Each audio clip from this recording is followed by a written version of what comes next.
How's it going, everyone? And I know how desperate some of you guys are. I know how desperate I am. I remember the good old days. And what do I mean by the good old days? I mean the days where we had PlayStation themes. I remember those themes on the PS3.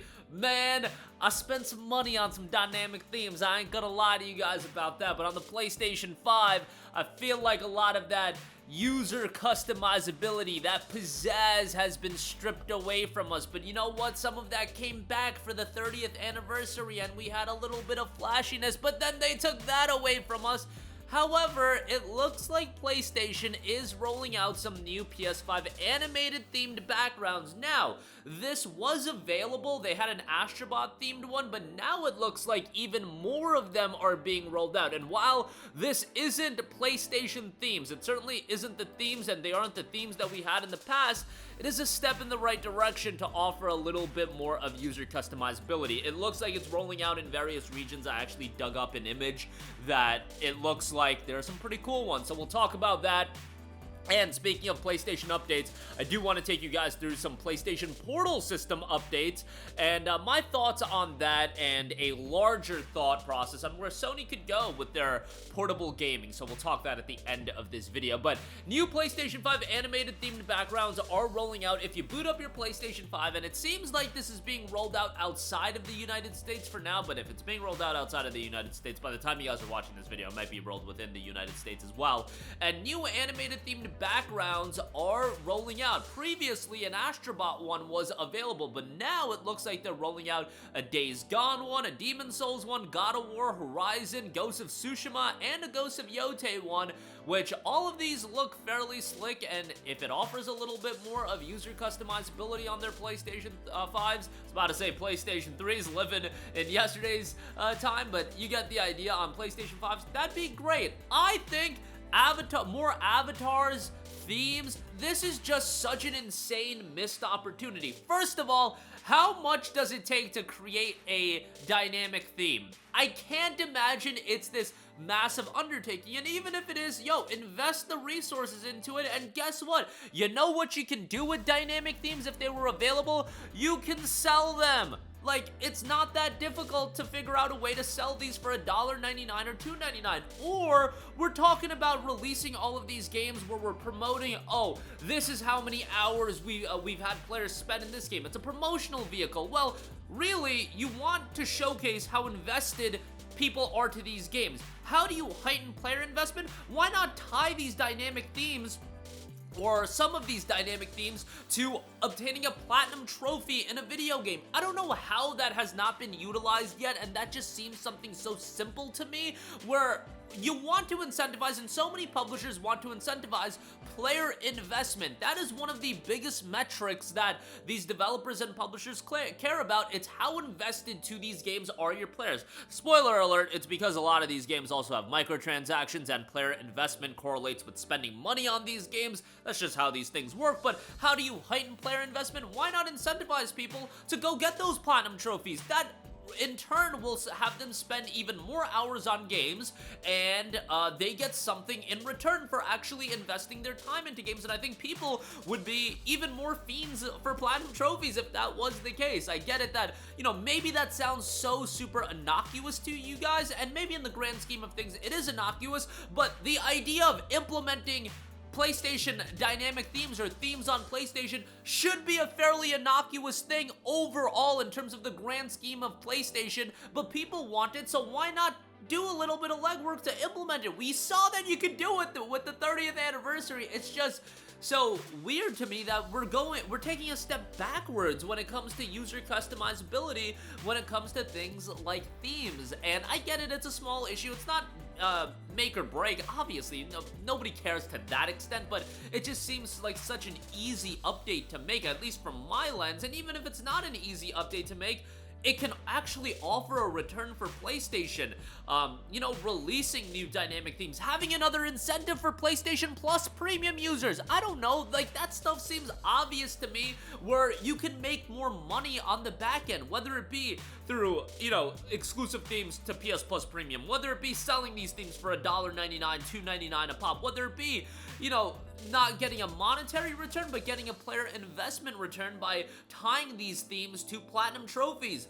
All of that is just so valuable, I would think, whereas the investment in creating these dynamic themes wouldn't be that crazy. But that's my 2 cents. I know this is something that people have been talking about for a while, but at the very least, it does seem like we do have more customizability options being rolled out. And certainly after that 30th anniversary, after that initiative rolled out where people had their variety of customizability options and harkening back to PlayStation of old, I would have to assume that Sony and PlayStation, they heard from the audience that there's a lot of people that do want this, and maybe they're looking into it. I would just love if, you know, at a future State of Play or a showcase, they just announce, hey, we finally got themes rolling out. These are the themes that are coming out now. And the Platinum Trophy thing is something that I've thought of for, like, literally a decade. Like, I just feel like it would be good to incentivize players to go after Platinum Trophies. I thought of that when before trophies were even a thing in like 2008. Trophies got implemented, I think, in the fall of 08 or, fall of 08. I was always thinking about, hey, why not incentivize people getting achievements on Xbox? Like, it's such a cool thing. And I get it. You're not going to give people, like, monetary value. Like, you're not going to give people $30 for getting a Platinum Trophy or some crazy crap like that. But giving people a theme, what's the harm in that? Giving people a couple of avatars, it just increases player investment and ultimately investment into that platform. And that's why console manufacturers want you on their platform. It's for player investment to keep you more engaged and attached to that ecosystem. It's just a small thing, but all of these small things together is what creates player investment. So that's just my 2 cents, but I rambled long enough for that. PlayStation Portal, certainly for the people that are most invested into PlayStation. A system update is launching today with cloud streaming beta user experience improvements as well. You can now sort games in the cloud streaming beta catalog screen. There will be a new sort icon added to the top left corner, allowing you to sort games by recently added to PS Plus, name, and release date. Capturing gameplay, the create button on your PS Portal will now be enabled during a cloud streaming session. Here's what you can do. Press once, display the create menu, press and hold, take a screenshot, and press twice, start and finish recording a video clip. Images and videos captured during a streaming session will be automatically uploaded to the cloud server, which can be accessed from the PlayStation app by selecting library and captures, and then there is a queue. You can now wait for your turn to play. When the streaming server is full, the estimated wait time will be displayed on screen, and the game session will automatically start as soon as it's your turn. During a cloud streaming beta game session, gameplay will now pause in the following situation. When you open PS Portal quick menu, when you press the power button once, and gameplay will also pause when a system error message is displayed at the bottom of the screen.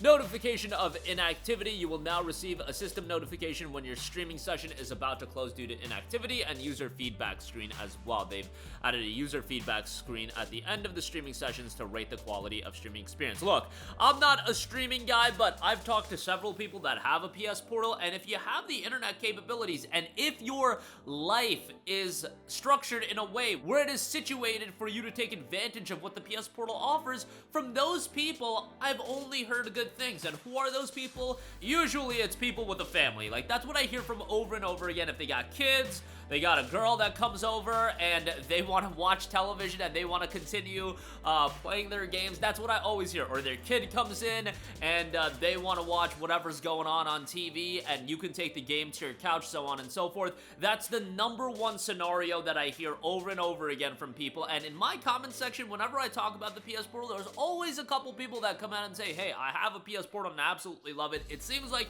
the people that have a PS Portal actually do appreciate it, but it's game streaming at the end of the day, and that's not ideal. I also hear a lot of this, and I bring this up because obviously the Switch 2 is hot right now, and a lot of people are comparing, oh, the Switch 2 is the same price as the PS5 digital console. Not a fair comparison. The PS5 digital console is a home console. The Switch 2 is versatile, where it's literally the Portal, but better baked into it, where it's a native device. You play the games natively as a handheld. If you really want to do a direct Switch to PlayStation comparison, the gimped way to do it would be the cost of a PS5 and the PlayStation Portal, because that would be more in line with what you're getting with the Switch 2. Obviously, the PS5 is a more powerful console. Nobody's taking that away from it, but the Switch 2 offers a different gameplay experience where you can take it to the couch and so on and so forth. So I just think a lot of those comparisons are super disingenuous, but that's what we get out of gaming discourse on social media. It's a lot of disingenuous comparisons to flame the fires of console wars, and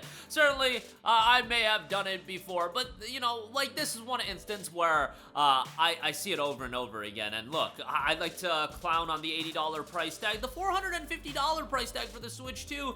I think that's not that crazy. The Steam Deck is like $400, and then you got people with the Steam Deck versus Switch 2 comparisons as well. And I have a deck, I have an ROG Ally, love those platforms, but the Switch 2, first of all, you're gonna have a deck of exclusive games, no pun intended, and you've got a 1080p screen, and we'll have to wait and see how performance is. But from what I can tell, the Switch 2 is probably gonna be, from a performance standpoint, slightly more powerful than the deck. Bear in mind, the deck came out years ago. It should be more powerful, and you're talking about pushing the games at 1080p as well. Yes, the deck has benefits where if you go into it and set up emulation and all that, it's great, the deck is great, but I feel like it's just opening the doors for so many disingenuous comparisons. But nonetheless, about the PS Portal system update launching today, look, it's easy to clown on the Switch 2 right now. I think some people are taking the clowning to a little bit of an extreme. Clown on the $80 games, clown on you know, the cart only, or the game key cards, which I think are whack, but I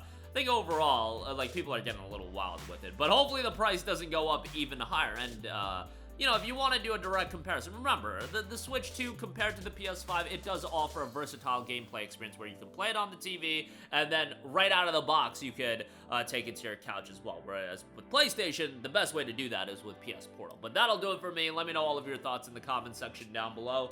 As always, sound off there. Thank you for watching, and hopefully we do get these themes. Hopefully this is a sign of better things to come and bigger things to come from Sony in totality. But again, that'll do it for me. Let me know all of your thoughts in the comment section down below. Sound off there. Thank you for watching, and goodbye.